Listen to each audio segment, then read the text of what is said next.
What's up everyone, Nerd here, and today we're talking about building successful PvE bounty hunter fittings for your Star Citizen ships. Welcome to the Nerds. Okay, so in today's video, we're continuing in our exploration of PvE bounty hunting in Star Citizen.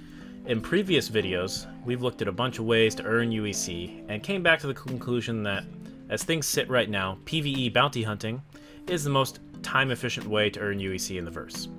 If you're curious about how we came to that conclusion, you can click on the little link up on the top of the video here and watch that. Now, in the background, you're going to be watching footage from a recent stream on Twitch, where I set about trying to figure out what makes a good PvE bounty hunting ship fitting. And if you want to catch this sort of stuff live and unscripted, come and hang out at twitch.tv/nerddoingstuff, catch a stream or two, and we'll have some fun. Luckily for you all, I have a StarCrack addiction, so I had plenty of ships to test, from your basic starter ships like Aurora MR and the Mustang Alpha, to premium combat ships like your Sabres and your Vanguards, and a lot of options in between. During this testing, I found that a ship's performance against the pinnacle bounty hunting targets, that's your VHRT, Hurricane, Vanguard, and Valkyrie targets, tends to fall into three categories that roughly have the same strategy. The Yolo category, the Edgelord category, and the Waterboy category. Now, all of these categories have some basics in common with the builds and with their strategy. And all of these basics have to do with keeping an eye on sustained, cost-effective bounty hunting. So the basics for a successful bounty hunter fit of almost any style is minimize upgrades. You're not looking for maximum health here. You're not really looking for maximum quantum fuel usage, power capacity, cooling capacity. We're not hunting players who know how to fight and can fight back. So any unnecessary upgrades on shields, power systems, cooling systems, and the like is just more money you have to earn in order to break even.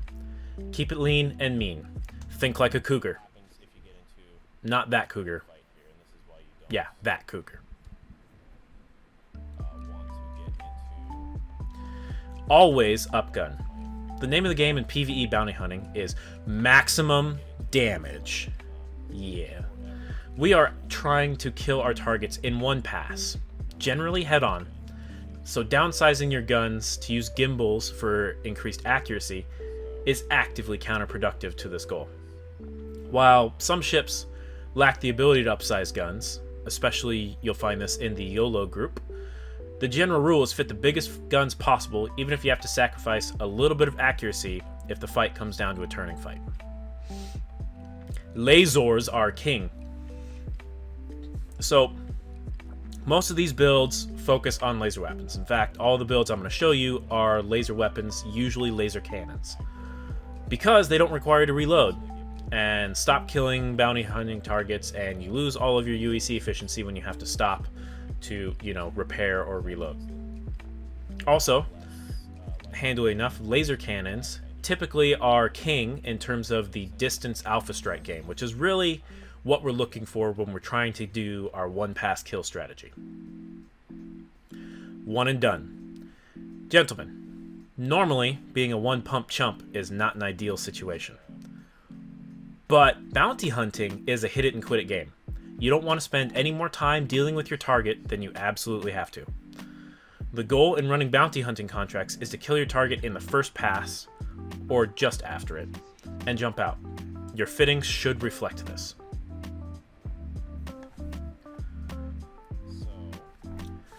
So, with the basics covered, let's go through the setup and bounty hunting considerations for each category of ship, starting with Team Yolo. The Yolo category, which, if we're being a little bit more conventional, might be named the starter category, consists of basically all the ships in the game that lack the one key thing to make PvE bounty hunting go as smooth as possible. 3 or more size 3 hardpoints. So, if you were to go look and spend some time on Urkel, the Star Citizen ship fitting website that I'm going to be using in this video, you'll notice there is a huge jump in damage and effective range going from size 2 to size 3 guns, especially in the laser cannon category. And this jump is necessary for hunting VHRT targets, that's very high-risk targets, reliably. However, if you're stuck with mostly size 1 and 2 weapons, with the occasional spattering of a size 3, you generally don't have the ability to project damage far enough to use laser cannons like the other categories would typically run. Instead, Yolo gets the name because you need to go all out, short-range damage, and quickly brawl your targets to death. A ship that typifies this category is the Mustang Alpha, which is one of the basic starter ships available on the RSI website.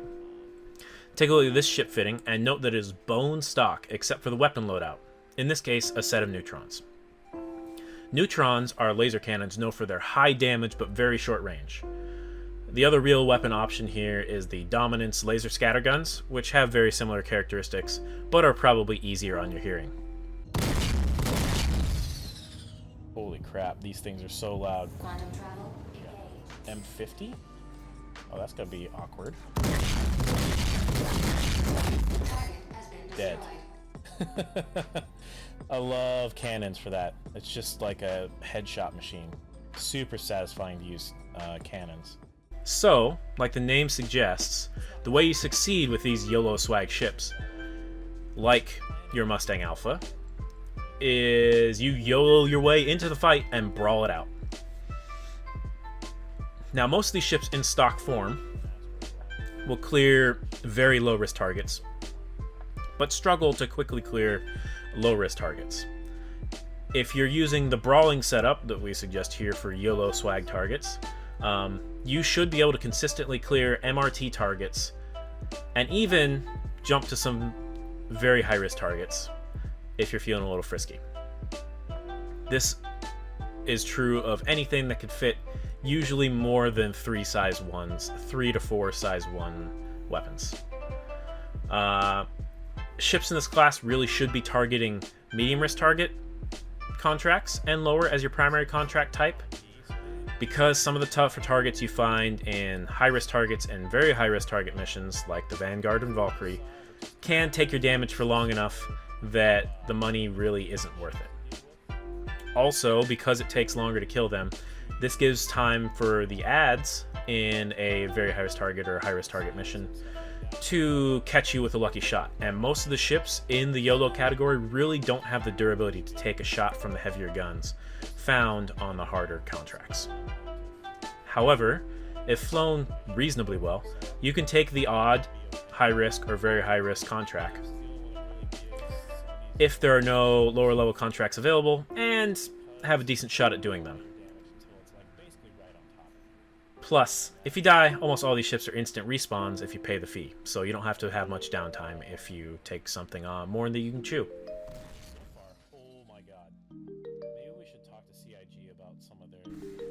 Now, let's move on to our next category of ships, the Edgelord category. Ships in this category are ships like the Arrow, Gladius, Hornet, Avenger, and similar ships that generally fit 3 size 3 weapons or an equivalent mix of size 3 and size 4 weapons. Because we are on the other side of this weapon tier jump from size 2 to size 3, ships in this category should be fitting longer range, high alpha laser cannons. Think Kronig FL-33s or Quarrelers in this case. So what we're going to show here is a fitting for an Arrow I tested on stream, which is fairly typical for this 3-gun, 3 size 3 setup. In this fitting, we've thrown out the gimbaled Gatlings and repeaters found on the stock Arrow, and fixed 3 size 3 Quarreler laser cannons. In this case, FL-33 laser cannons are also great, and are usually my choice, except in some of the lower damage situations where the range of the Quarrelers I find is a little bit more helpful. The plan here is simple. Get into range, slow down, and shoot your target until they die and fire. In stock forms, most of the ships in this category can handle MRT contracts with minimal fuss. Modified, MRT contracts are a breeze, and you can even do most VHRT contracts without too much fuss. So, if these ships are good, why do we name this category the Edgelord category? Well, being honest, these ships struggle with Big Daddy Valkyrie in high-risk target and very high-risk target missions. In those, when you're fighting a Valkyrie in these ships, your gun damage is just not quite enough to get over the top before you get into a turning fight. And then you're left with non-gimbaled fixed weapons with low firing rates, so your damage tends to drop off as turning fights happen. Now, most of these ships do fit missiles, so the first few fights you have with a Valkyrie are a lot easier. You can stand off and shoot a couple missiles to help you up the damage, but after you've blown your load on the first few, the big boy Valkyries turn into a little bit of a slog. So, Edgelord takes here are that these ships are eminently capable of VHRT mission running all day, but in reality, they can VHRT mission run, but they can't sustain VHRT earn rates like our next class. What's this next class? Well, the final category and class of ships is the Waterboy class. Why Waterboy? Well, these ships can run VHRT contracts all night long, baby. Yeah, I realize the category name is bad, but I was writing this script at 3 a.m. and this was the best I could come up with. Ships of this category have at least 4 size 3 weapons, 2 size 4 weapons, or an even greater damage potential. We're talking multiple size 5s and such. In addition, most of these ships also bring something extra to the table. We're talking stealth or infinite boost or some other way to up your damage or your damage application. The strategy here is very similar to your Edgelord class ships. They're just better at it, and they can routinely blap even Valkyries in VHRT missions without really much hassle. So what we're showing here is my personal favorite hunting ship, the FL-33 Saber. The 4 FL-33 laser cannons used here project damage quite well, up to 3.5 to 4 kilometers, and combined with the ship's stealth properties means you can actually bombard your targets outside their sensor range, so they don't even see you, and they just sit there and you get a free 6, 7, 8 laser blasts before they even start coming for you. It's quite literally like shooting fish in a barrel. Wham bam, thank you ma'am, and off we go to the next target.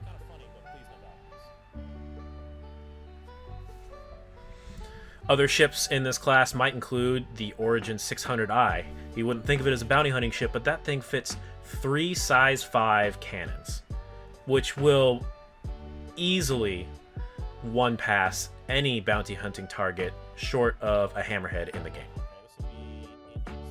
So, that was kind of a rundown of the fitting philosophy, tactics, and target profiles of the 3-ish rough categories of bounty hunting ships: Yolo, Edgelord, and Waterboy.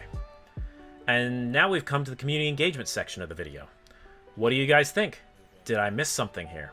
What's your favorite bounty hunting ship? And where do you think it fits in this list? Let me know in the comments section down below. Also, don't forget to like and subscribe. It really helps. Feed the algorithm gods, and they shall feed you in return.